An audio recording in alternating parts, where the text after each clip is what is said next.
contribuye a que se les juzgue fluctuantes e indecisos en sus ideas, cuando en realidad estas son perfectamente fijas y consistentes. En la página 14 podemos leer: leyendo a Comte, la cuestión de Dios no dice ya nada al pensamiento. El mundo está cerrado en sí.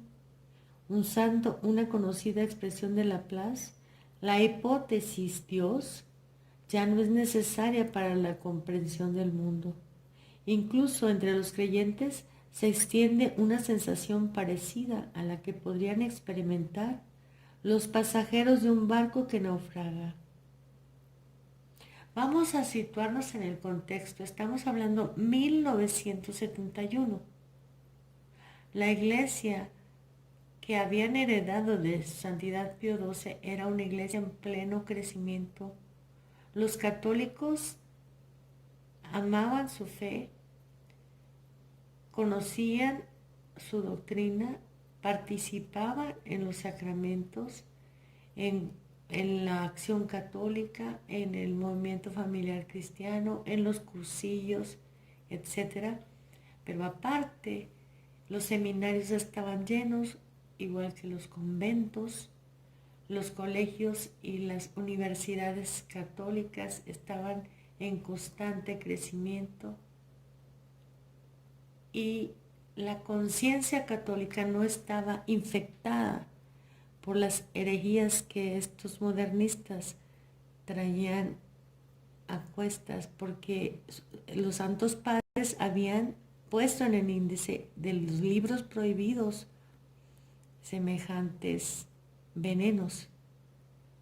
Pero no solo eso, esa catolicidad no tenía ni siquiera en mente la cantidad de aberraciones que aparecieron junto con la doctrina modernista y que aparece, como dijimos anteriormente, en Romanos 1.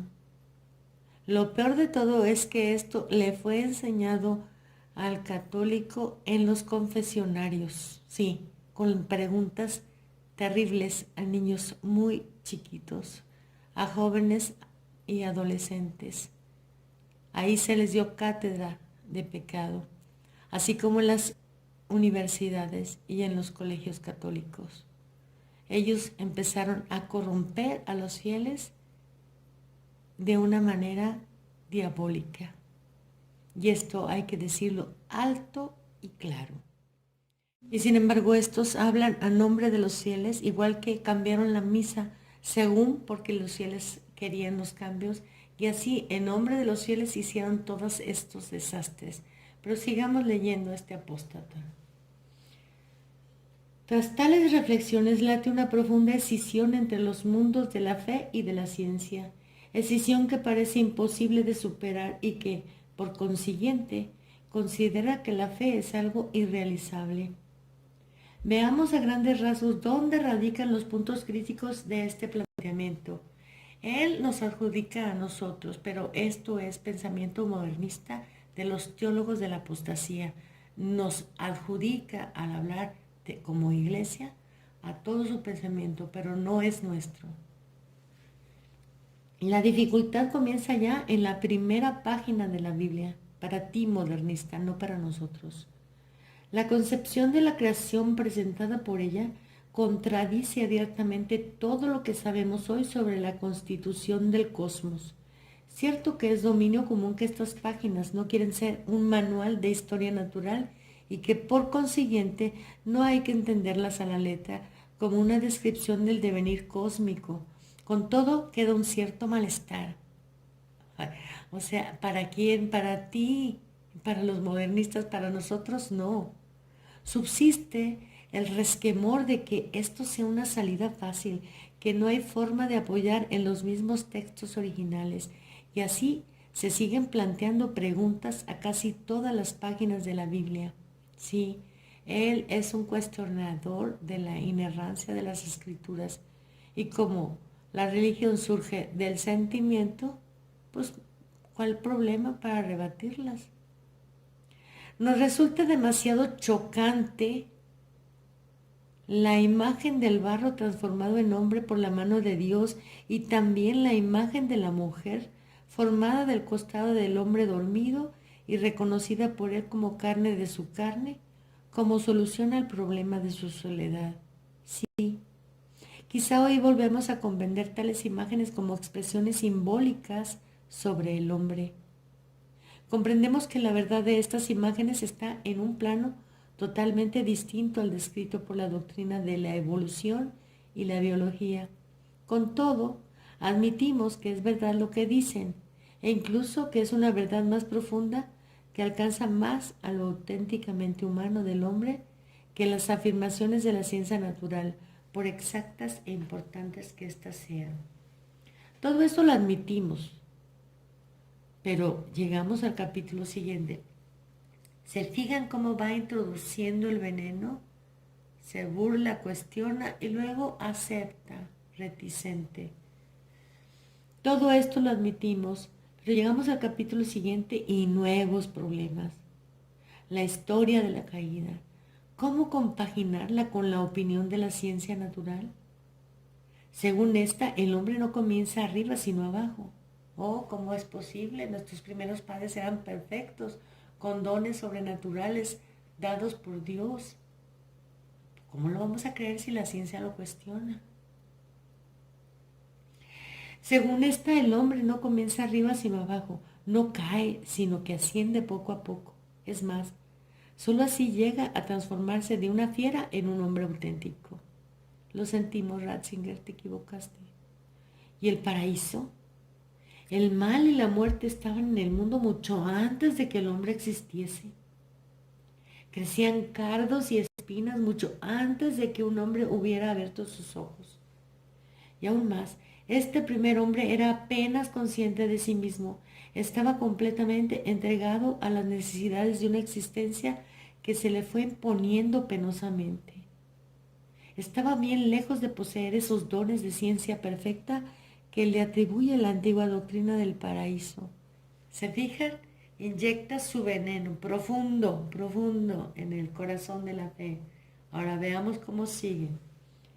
Pero si se destruye la imagen del paraíso y de la caída, parece necesario que desaparezca también la idea del pecado original y con ella, según parece, también la de la redención. Como dijo Santidad San Pío X, no hunden el hacha en las ramitas, sino en lo profundo, en las raíces de la fe.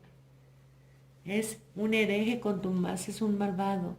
Aunque luego acepta, cuestiona todo, entonces deja en el alma del joven o de aquel que le escucha su veneno de serpiente.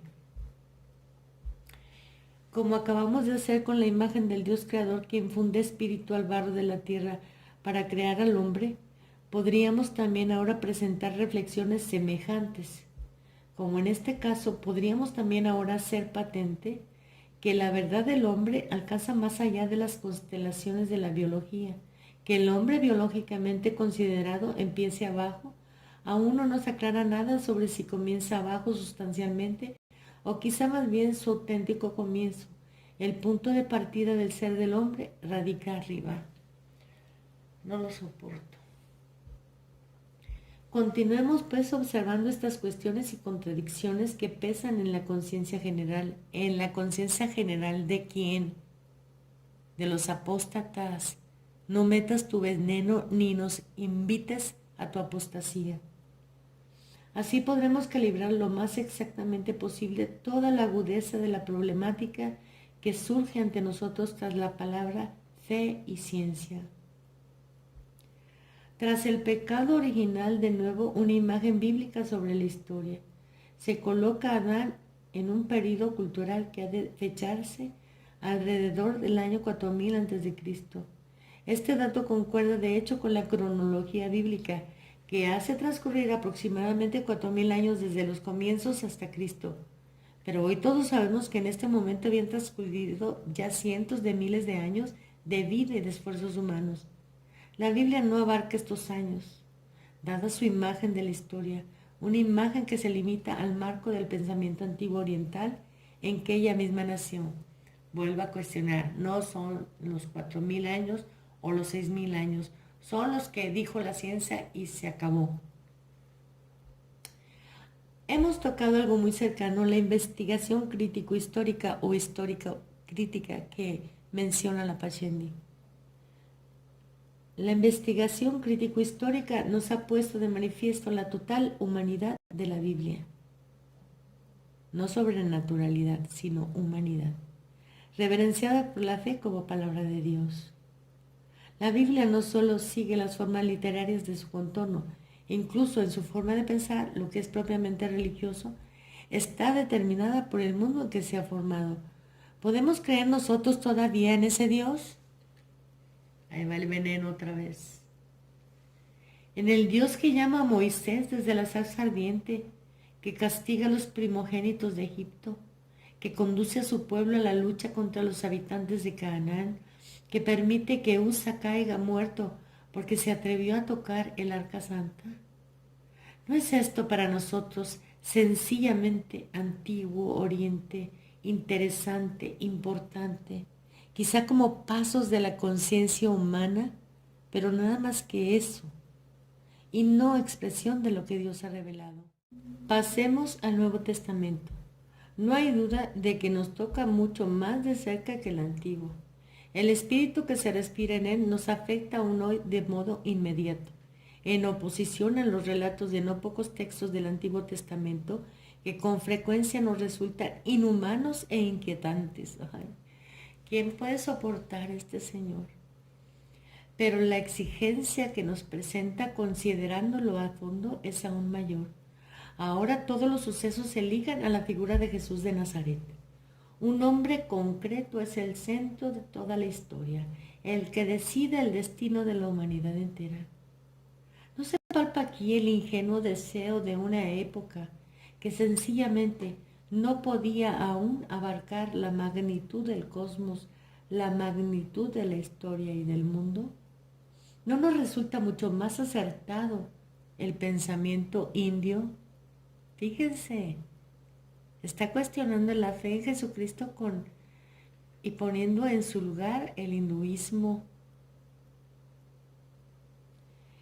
En él se habla de una multitud de avatares de Dios, de procedencias, en cada una de las cuales el eterno o lo eterno se manifiesta a lo temporal, pero de tal forma que ninguna de ellas era Dios mismo. No era su forma insuperable y singularísimamente amable. Los pensadores indios no se asustan de reconocer también a Jesús de Nazaret como avatar de Dios junto a Krishna, Buda y muchos otros, como tú, como Juan Pablo II. Por eso se hicieron sellar, tú por un aborigen australiano, él por una sacerdotisa hindú.